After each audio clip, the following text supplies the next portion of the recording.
Hello everyone, welcome back to my channel. मैं सोमलता वर्मा आप सभी का स्वागत करती हूँ। देखिए दोस्तों, आज कल से मेरा दिल बहुत दुखी था। कल फिर से, क्योंकि कल फिर एक दुखद घटना की सूचना मिली। सुशांत सिंह राजपूत, जी हाँ, कल से देखिए, कल जब से पता लगा है सोशल मीडिया पर, इंटरनेट पर या मीडिया में, हर जगह है सुशांत सिंह राजपूत को श्रद्धांजलि देने की एक होड़ लग गई है। न्यूज में, मीडिया में, जैसे कि एक टीआरपी बढ़ाने के लिए होता है कि टीआरपी बढ़ाने के लिए कोरोना की न्यूज नहीं आ रही है आजकल। कल से और सिर्फ सुशांत सिंह राजपूत का ही, कि उन्होंने सुसाइड किया या मर्डर किया, इसी पर इन्वेस्टिगेशंस जो चल रही हैं, जो उनके ऊपर कार्रवाई हो रही है, सिर्फ यही टॉपिक रह गया है। अब आप ये बताइए, कुछ लोगों ने तो इतना वो हद कर दिया है कि कुछ लोगों ने अपने स्टेटस पे उनकी वायरल जो डेड बॉडी की जो उनकी पिक है, वो इवन कुछ लोगों ने अपने स्टेटस पे डाली हुई है। इन सब का क्या मतलब निकलता है, मुझे ये बात समझ में नहीं आई। कल से रात तक मैं यही बातें सोचती रही कि मतलब ऐसा क्यों। आप ये बताइए कि इतना हृदय को विचलित करने वाली एक घटना घटती है। हमारे ही समाज का एक हिस्सा थे सुशांत सिंह राजपूत जी भी, और 34 इयर्स ओल्ड थे। यूथ का एक बहुत बड़ा एक आदर्श थे यूथ के लिए, बल्कि सभी के लिए।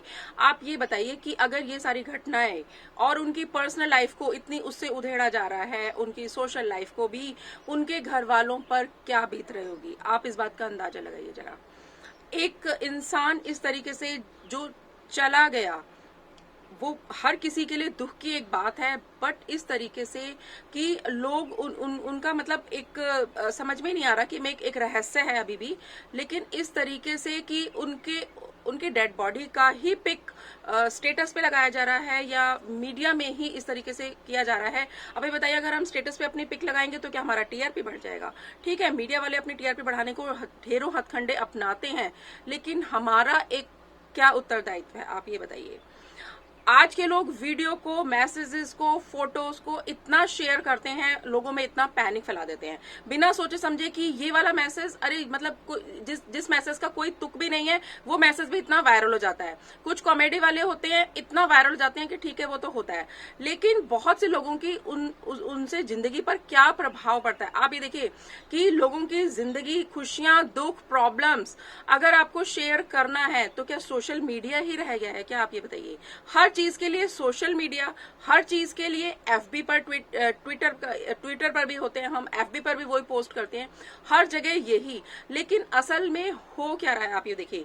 मेरा जहां तक मुझे समझ में आता है कि जैसे, चलो थोड़ा सा मैं आपको बता दूं, जैसे पहले के लोग होते थे तो वो अपनी बातों को शेयर करते थे। और आप ये बताइए कि अगर हमसे कोई अगर सफल आदमी की बात पूछता था ना, तो ये होता था कि हाँ जी, उनके पेरेंट्स का जरूर जिक्र आता था कि हाँ, इस हमारी सफलता के पीछे मेरी माँ का हाथ है, या मेरे पिताजी का हाथ है, या मेरे बड़े भाई का या बहन का हाथ है। अक्सर ऐसा सुनने में आता था। लेकिन आज आपने अगर किसी की बात करी हो तो आपने कभी सुना है कभी कि कोई पेरेंट्स का नाम ले रहा हो?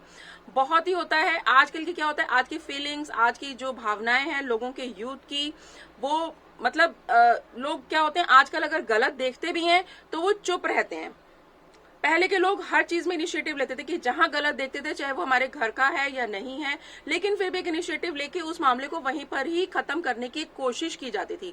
लेकिन आज के दौर में अगर सड़क पर अगर एक्सीडेंट भी हो रहा है तो लोग इधर से देखते हैं और निकल जाते हैं। अगर किसी लेडीज के साथ, किसी लड़की के साथ कोई गलत व्यवहार अगर सड़क पर किया जा रहा है, उसको देख के भी लोग आंख बंद कर लेते हैं।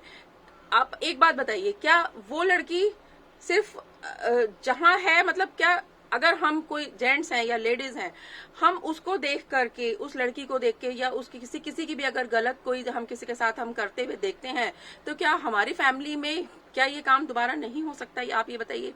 हमारी फैमिली के मेंबर के साथ भी वही घटना घट सकती है, हम भी कोई मिस हैपनिंग का शिकार हो सकते हैं, या सड़क पर कभी हमारा भी एक्सीडेंट हो सकता है, हमारे घर की लड़की के साथ भी, हमारी बहन के साथ भी कुछ गलत काम ऐसे हो सकता है, लेकिन हम आंख बंद करके रखते हैं।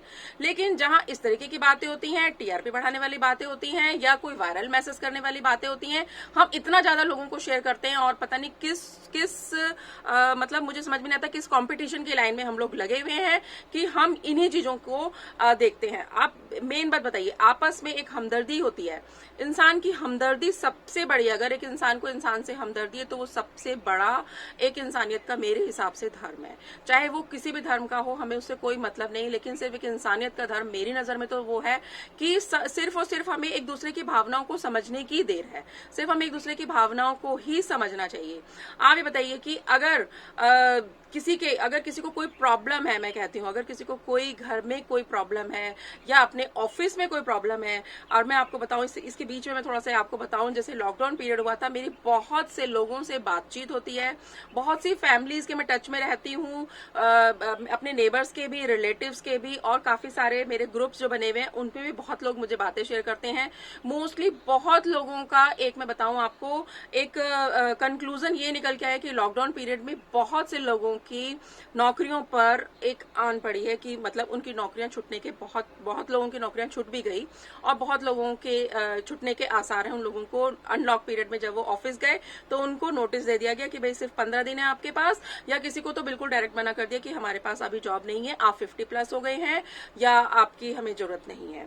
अगर इस कंडीशन में ये होता है तो लोग क्या हो रहे हैं, डिप्रेशन में बहुत आ रहे हैं। अभी मैं आपको बताऊं, 2 दुखद घटनाएं कल भी मेरे सामने यही आई। 52 ईयर ओल्ड मेरे एक नेबर थे, उनको नौकरी में से मतलब जब अनलॉक पीरियड हुआ तब वो गए, उनको मना कर दिया कि आपके लिए जगह नहीं है। उनके बेटे की भी जॉब पहले ही अभी हट चुकी थी।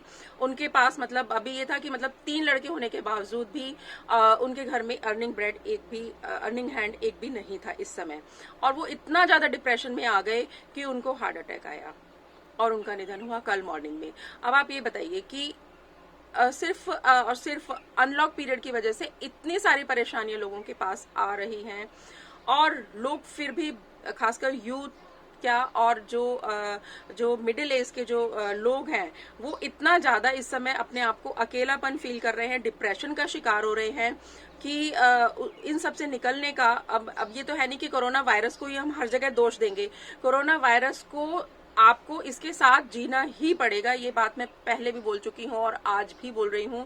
कोरोना वायरस एक वायरस है, वो आज नहीं तो कल निकल जाएगा, लेकिन जो डिप्रेशन हमारे अंदर, हमारे पूरे शरीर को जो दीमक की तरह खाने लगी है, उस चीज से आपको सबको बाहर निकलना ही पड़ेगा अगर अपने आप को सही रखना है। क्योंकि देखिए, हम सब, अगर हमें कुछ होता है तो हमारी फैमिली का क्या होगा, ये बात आप समझिए। मैं आपसे एक हम्बल रिक्वेस्ट ये करती हूँ सभी से, मेरे जितने भी फैंस हैं, जितने भी फॉलोअर्स हैं, जितने भी मेरे को सुन रहे हैं इस समय, मेरी सबसे ये रिक्वेस्ट है कि अगर आपकी फैमिली में, आपके ऑफिस में अगर कोई भी परेशानी अगर होती है, अगर आपको सुनने वाला कोई नहीं है, तो प्लीज आप मुझे बात कर सकते हैं। मैं आपसे आप मुझे टेक्स्ट मैसेज भी देंगे तो मैं आपको कॉल कर सकती हूँ, आप, और मेरा नंबर भी सभी को पता है, आप मुझसे इवन बात कर सकते हैं। हो सकता है वो 5 मिनट की कॉल या 2 मिनट की कॉल या इवन एक टेक्स्ट मैसेज ही हो सकता है हमें सुशांत सिंह राजपूत जैसा एक कदम हो सकता है कोई उठाने से बच जाए। क्योंकि दिल से देखिए, दिल को राहत मिलती है, मैं इस चीज में बहुत बिलीव करती हूँ। और मेरी आपसे सबसे हिम्बल रिक्वेस्ट है कि इस टाइम में आप सब अपना धैर्य बना के रखिए और घर में रहिए। बहुत अच्छी बात है, क्योंकि जान है तो जहान है। Thank you.